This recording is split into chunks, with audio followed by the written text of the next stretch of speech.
आऊज़ुबिल्लाहि मिनश्शैतानिर्रजीम बिस्मिल्लाहिर्रहमानिर्रहीम रब्बि इश्रह ली सदरी व यस्सिर ली अमरी वहलुल उक़दतम मिन लिसानी यफ़क़हू क़ौली रब्बि ज़िदनी इल्मा आमीन। अस्सलामु अलैकुम व रहमतुल्लाहि व बरकातुहू। Dear students of City English School System Grade 3, here is your science teacher Priya Salim. Thursday, 1st April 2021. Now dear students, I will ask some questions about previous knowledge. Okay dear students, tell me whose life cycle described in this diagram.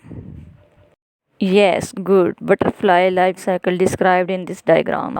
So dear students, today our new topic is the life cycle of a plant. SLOs, students will be able to know about the life cycle of plants. Okay dear students, let's come to the study. Start reading page number 42 to 44 and also words meaning will be done. जी dear students, unit number 5 the life cycle of a plant. पौधे की ज़िंदगी के मराहिल, यानी एक पौधा किस तरह तमाम मराहिल से गुजर कर एक दरख्त बनता है। Okay, now come on the topic. Plants are called producers because they make their own food. Plants को हम प्रोड्यूसर्स कहते हैं क्योंकि ये अपनी खुराक खुद बनाते हैं। प्रोड्यूसर्स का मतलब होता है तैयार करने वाले या पैदा करने वाले। दे डिफ़र, वो मुख्तलिफ होते हैं। ग्रेटली इन साइज़, जिसामत में बड़े। शेप यानी शक्ल में। And the type of environment, और जिस माहौल और जिस किस्म का माहौल होता है इन विच दे लिव, वो उसमें रहते हैं। ठीक है। नेक्स्ट हेडिंग, प्लांट्स प्रोड्यूस, पौधों की पैदावार। Plants produce various things such as flowers, fruits, seeds, vegetables, stems, leaves and roots. जी, अब पौधे क्या क्या प्रोड्यूस करते हैं? मुख्तलिफ जो है चीज़ें प्रोड्यूस करते हैं। इनमें सबसे पहले फूल, फिर फल, फिर बीज, फिर वेजिटेबल्स, देन तने, फिर पत्ते एंड रूट्स। ये सब जो है वो पौधे पैदा करते हैं। लुक एट एनी गार्डन, किसी भी आप गार्डन में देखें। The first thing you will notice are flowers. किसी भी गार्डन में आप देखें, सबसे पहले आप जिस चीज़ को नोटिस करेंगे वो फ्लावर्स होंगे। ठीक है, इसके बाद हम फ्लावर्स के बारे में पढ़ते हैं। Okay dear students, next heading is flowers. Flowers फूलों को कहते हैं। Flowers are lovely, colourful and often sweet smell. Flowers जो है बहुत खूबसूरत, बहुत प्यारे, रंगदार, colourful and often sweet smell, और कभी कभार तो खुशबूदार भी होते हैं। ऐसा ही है ना? Yes. All seeds come from flowers, तमाम बीज जो पौधे के अंदर होते हैं वो फ्लावर्स की मदद से आते हैं। Flowers helps plants to reproduce or make copies of themselves. Flowers जो है वो हेल्प करते हैं किसी भी पौधे को दोबारा बनने में और उसकी और मज़ीद कॉपियाँ बनने में, और ज़्यादा जो है वो पौधे या फ्लावर्स बनने में उनकी हेल्प करते हैं। ठीक है। इसके बाद हम एक डायग्राम पे आते हैं। ये एक वाटरमेलन प्लांट है, इसकी डायग्राम यहाँ बनी हुई है। फर्स्ट में है जी, first a tiny bud appears on the stem of a plant. जी, सबसे पहले एक नन्ही सी कली अपीयर होती है, ज़ाहिर होती है on the stem of a plant, पौधे की जो स्टेम होती है उसमें। ठीक है। उसके बाद सेकंड स्टेप क्या है वाटरमेलन का? वाटरमेलन कहते हैं तरबूज को। ये जो मीनिंग उर्दू में मैंने लिखे हुए हैं साथ पेंसिल के साथ, बेटा आप लोग भी अपनी कॉपीज़ पे लिख लीजिएगा, सॉरी बुक्स पे। The bud grows into a flower. उसके बाद क्या होता है जी, बर्ड जो होती है, कली होती है, वो फ्लावर में तब्दील हो जाती है, फ्लावर में ग्रो करती है। Then third step is later on the flowers grows into a fruit. उसके बाद फ्लावर जो है वो फ्रूट में तब्दील हो जाता है और हमारे पास इतना प्यारा सा वाटरमेलन आ जाता है। फ्रूट्स एंड सीड्स, फल और बीज। Fruits grow from flowers. Fruits जो है वो फ्लावर से ग्रो करते हैं, फ्लावर्स के अंदर से। फ्रूट्स कंटेन सीड्स, फ्रूट्स में सीड्स मौजूद होते हैं। Not all fruits have the same number of seeds. तमाम किस्म के जो फ्रूट होते हैं उनमें एक ही तरह के बीज नहीं होते। Some like the mango have only one large seed. कुछ बीज जैसा कि कुछ फ्रूट जैसा कि मैंगो, उसमें सिर्फ एक ही बीज होता है बड़ा। Other like the papaya have many seed. इसी तरह पपाया में पपाया पपीता को कहते हैं, उसमें बहुत सारे छोटे छोटे बीज होते हैं।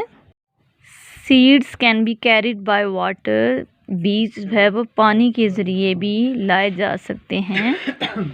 The farmer collect seeds.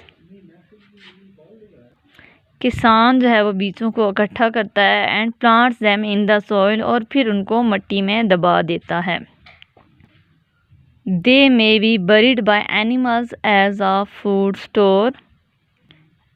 Animals इनको बीजों को खुराक के ज़ख़ीरे के तौर पर ज़मीन के अंदर दबा देते हैं ताकि वो ज़रूरत के वक्त उनको दोबारा ज़मीन से निकाल लें। जी बच्चों, यहाँ तक आपको समझ आ गई है। जर्मिनेशन, उगाना।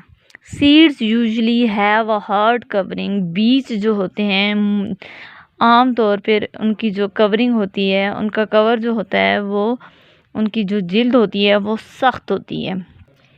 Inside each seed there is a baby plant. हर बीज के अंदर एक बेबी प्लांट होता है।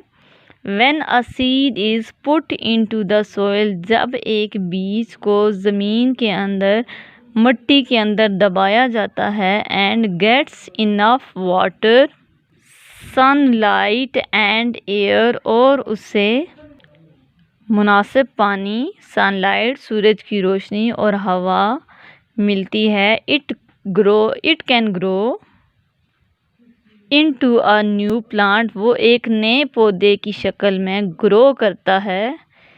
We say that the seed has germinated। हम कहते हैं कि सीड्स जो है, जो बीज है वो उगना शुरू हो गया है।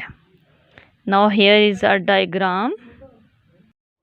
अच्छा बच्चों, ये एक डायग्राम बनी हुई है। सबसे पहले फर्स्ट में है सीड, ठीक है। Then the seeds begin to grow. उसके बाद क्या होता है जी, बीज सबसे पहले मिट्टी के अंदर लगा। फिर उसके बाद क्या हुआ, बीज ने उगना शुरू कर दिया, बढ़ना शुरू कर दिया, ठीक है। Then the root appear and begins to grow. उसके बाद जो पौधे की जड़ है, बीज से जो निकली है, उसने उगना शुरू कर दिया, ठीक है। Then the shoot pushes up and begins to grow. उसके बाद shoot pushes up and begins to grow. उसके बाद ही पौधे की जो शूट है यानी शाख है, वो जो है वो पुश उसने किया, ऊपर की तरफ उठी और उसने भी उगना शुरू कर दिया। यानी कि ये first seed, then seeds began to grow, then the root appears, and fourth number पे शूट जो है वो बाहर निकलना शुरू होती है और ग्रो करना शुरू करती है। Got it. Then tiny roots take in water. फिर जो छोटी छोटी जड़ें होती हैं वो पानी के अंदर पानी लेती हैं, पानी के अंदर होती हैं। The shoot grows. शूट्स जो है वो ग्रो करती हैं। एंड ग्रीन लीव्स जो है वो उनके ऊपर आना शुरू हो जाते हैं। तो फिर आहिस्ता आहिस्ता वो एक पौधा मुकम्मल शक्ल इख्तियार कर लेता है, ठीक है। Got it. होप सो आपको रीडिंग अच्छी तरह समझ आ गई होगी। आपने घर में भी अपनी बुक्स ओपन करके अच्छी तरह रीडिंग करनी है यूनिट नंबर 5 की, ठीक है। और ये जो डायग्राम मैंने आपको बताई है, इसको आपने रफ रजिस्टर पे इसकी प्रैक्टिस भी करनी है। Okay, now dear students, words meaning. First word is living. Living mean जानदार। सेकंड इज़ मूवमेंट, हरकत। Third is place. Place means जगह। फोर्थ नंबर इज़ फील, महसूस करना। नंबर 5 ब्रीथ, सांस लेना। नंबर 6 ग्रोथ, नशोनुमा। समझ आ गई आपको सारे words meaning? Good. Diary unit number 5 read page number 42, 43 and 44 and also learns words meaning and write on your rough registers, ठीक है। आपने रीडिंग भी करनी है और जो वर्ड्स मीनिंग मैंने आपको बताए हैं वो आपने रफ रजिस्टर पे लिखने हैं और आपको नोट्स भी प्रोवाइड किए जाएंगे, वहाँ से भी आप याद कर सकते हैं। Okay, at the end I will say फ़ी अमानिल्लाह and also say of timing दुआ सुबहानक अल्लाहुम्मा व बिहम्दिका अशहदु अल्ला इलाहा इल्ला अंता अस्तगफिरुका व अतूबु इलैक।